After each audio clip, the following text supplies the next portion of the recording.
न्यायालय इनके आर्टिकल की व्यवस्था किया गया है 124 147 तक किया गया है। सबसे पहले बात करेंगे इनको हटाने की प्रक्रिया।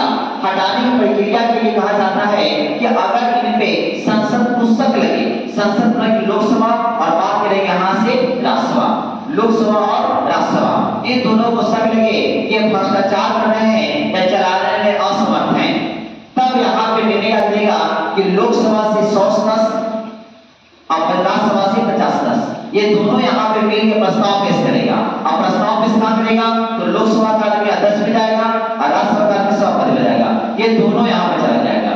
यहाँ जाने के बाद यहाँ पे ये दोनों यहाँ पे देखेगा कि कितना व्यक्ति सिग्नेचर किया है, तो 150 है तो हाँ। अब यहाँ पे बात शर्त भी रखा गया है कि जो उपस्थिति जिस दिन का है, जिस दिन प्रस्ताव पेश करने के खिलाफ, उस दिन आपका उपस्थिति और मतदान का कम से कम 2/3 होगा, तब ये इस पे लिया जाएगा। और यहाँ से दोनों मिलके मामला राष्ट्रपति के पास चला गया है। जैसे राष्ट्रपति जाएगा तो राष्ट्रपति इस पे जांच पड़ताल करेगा। जांच पड़ताल करने के बाद इसे पता चलेगा कि हाँ आरोप सिद्ध हो गया है, सच में ये भ्रष्टाचार करता है, सच में यह चलाने में असमर्थ है, वहीं पर वहां पारित हो जाएगा और इनको पद से हटा जाएगा। लेकिन यहाँ पे सर्वोच्च न्यायालय का मुद्दा नहीं है, सर्वोच्च न्यायालय के बारे में कर रहे हैं कि सर्वोच्च न्यायालय का क्षेत्राधिकार क्या है। ये तो हम न्यायाधीश के बारे में कर रहे हैं ना, सर्वोच्च न्यायाधीश, लेकिन हम सर्वोच्च न्यायालय के वहां के क्षेत्राधिकार कि सुप्रीम कोर्ट के अंदर में क्या क्या चीजें आती है जो आप वहां पे कर सकते हैं। यहाँ सुनेगा, अगर मामला राज्य का अराज का हो, विवाद दोनों में हो, सीधा मामला जाएगा सुप्रीम कोर्ट। दो राज्यों के बीच विवाद हो तो सीधा मामला कहां जाएगा केंद्र की ओर, केंद्र कौन है यानी सर्वोच्च न्यायालय के पास चला जाएगा। लेकिन एक शर्त है, अगर मामला केंद्र और राज्य का है, केंद्र और राज्य का है, तब भी अगर दोनों बीच विवाद हो चुका है, तब भी आप कहां जा सकते हैं, सर्वोच्च न्यायालय के पास जा सकते हैं, सीधा आपको कहीं जरूरत नहीं। एक बात और है, अगर हाईकोर्ट किसी चीज पे निर्णय दे दिया है जिस चीज से आप संतुष्ट नहीं है, तब सीधा कहां जा सकते हैं, तब जा सकते हैं सुप्रीम कोर्ट। आप सीधा सुप्रीम कोर्ट आप नहीं जा सकते हैं, जाने का कोई तरीका है, या तो हाई कोर्ट का निर्णय दे दिया गया हो तब, या फिर आप जा सकते हैं मौलिक अधिकार का हनन हो तब।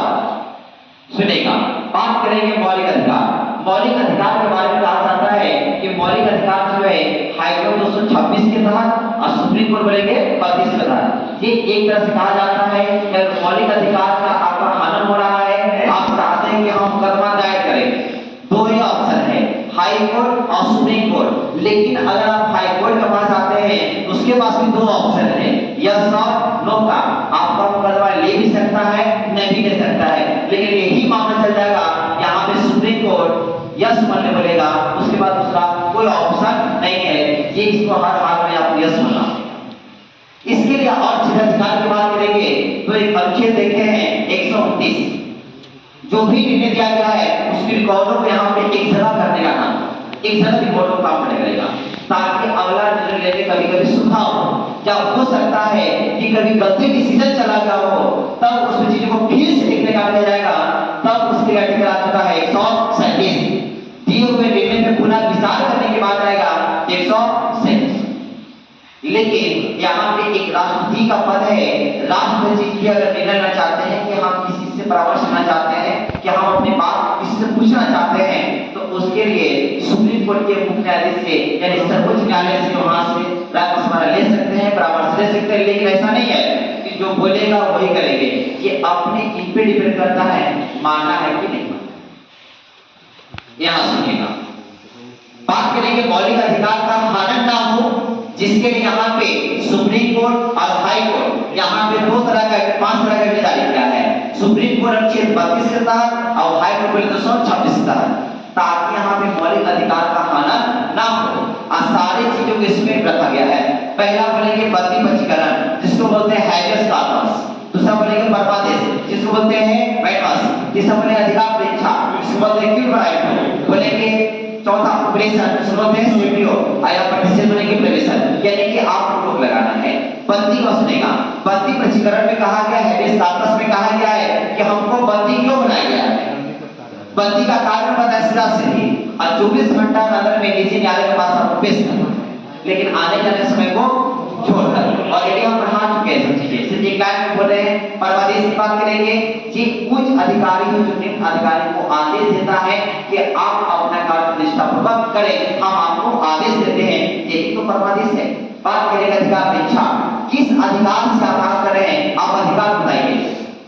आप एसपी हैं, आप डीएसपी आप एसपी का काम कर रहे हैं, तो आप बताइए कि आपका अधिकार क्षेत्र का है नहीं, फिर का कैसे? जब तक सवाल पूछा जाएगा जब तक कि पूछने वाला संतुष्ट नहीं हो जाए तब यहाँ अधिकार इच्छा है।